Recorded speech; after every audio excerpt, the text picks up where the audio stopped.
¿Qué es la sabiduría? ¿Qué es el temor a Dios? ¿Cómo se puede interpretar el castigo según la Biblia, no? ¿Y esto es clave para la vida cristiana? Bueno, podemos decir que en nuestra vida diaria muchos buscan la sabiduría, muchos la buscamos, ¿es verdad o no? Y la inteligencia, pero ¿qué dicen las escrituras sobre todos esos conceptos? La Biblia nos enseña que la verdadera sabiduría y la inteligencia están profundamente conectadas con el temor a Dios y que además las decisiones que tomamos con o sin esta sabiduría pueden ¿qué? Llevar a bendiciones o castigos. Hoy veremos cómo estos aspectos afectan nuestras vidas como cristianos. Primero, investiguemos un poco qué dice la Biblia acerca de la sabiduría y la inteligencia. Bueno, ¿qué enseña? Lo que enseña es que la sabiduría va más allá del conocimiento humano. No se trata simplemente de tener información, sino de ¿qué? De aplicar el conocimiento en la vida diaria de acuerdo con la voluntad de Dios. Y esto sí que es importante. Proverbios 9:10 dice, el temor de Jehová es el principio de la sabiduría y el conocimiento del Santísimo es la inteligencia. Aquí vemos que la sabiduría empieza con la reverencia y el respeto hacia Dios. La inteligencia, en términos bíblicos, es comprender la verdad de Dios y aplicarla. No se trata solo de tener capacidad de entender las cosas complicadas, sino de ¿qué? De conocer y obedecer a Dios. Por ejemplo, Salomón, cuando pidió sabiduría a Dios, en Primera de Reyes 3:9, no pidió riquezas, ni tampoco fama. Pidió ¿qué? Un corazón entendido para gobernar a su pueblo, demostrando que comprendía la importancia de la sabiduría divina. El temor a Dios como base de la sabiduría. Es importante saberlo. ¿Por qué?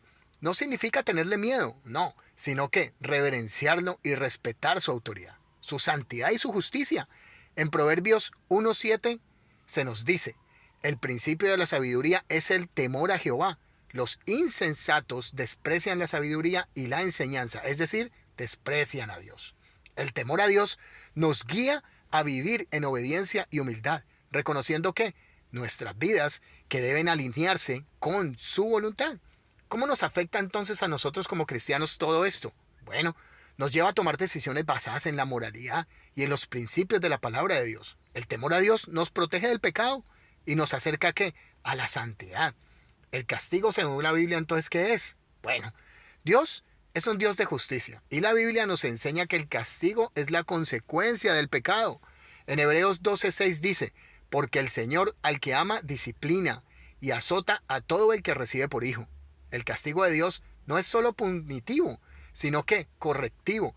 Él corrige a sus hijos ¿para qué? Para que vuelvan al buen camino y aprendan a vivir conforme a su voluntad. El rey David, por ejemplo, después de su pecado con Betsabé, experimentó el castigo de Dios cuando perdió a su hijo. En 2 Samuel 12:13-14. Aunque fue perdonado, enfrentó la consecuencia de su pecado. Este castigo lo llevó a arrepentirse profundamente y a restaurar su relación con Dios.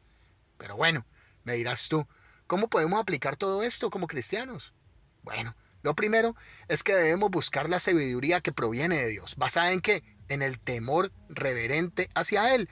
Esta sabiduría nos guía a vivir de acuerdo con sus principios. Evitamos el pecado y recibimos bendiciones en lugar de castigo.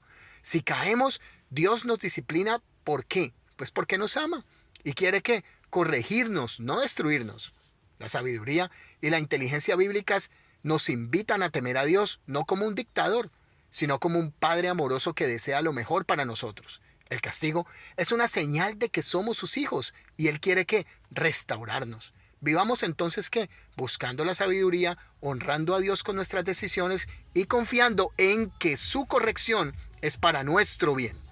Este básicamente puede ser lo indispensable para reconocer que Dios no solamente nos guía, sino que nos ama y nos corrige para que sigamos por el mejor de los caminos. Dios te bendiga.